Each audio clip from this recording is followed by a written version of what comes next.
In this tutorial, I'm going to show you how to print a roster in Skyward, pick what details you want to show, and how to sort it by class. So the first thing we're going to do is go up into one of the class we want, go up to Reports, and we're going to go down to the bottom where it says Class Roster.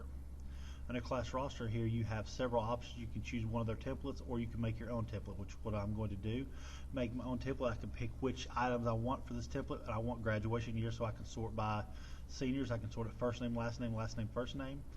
And once it's done, it will print it right there. You can see the order it is, and you can see all the graduation years if you want that.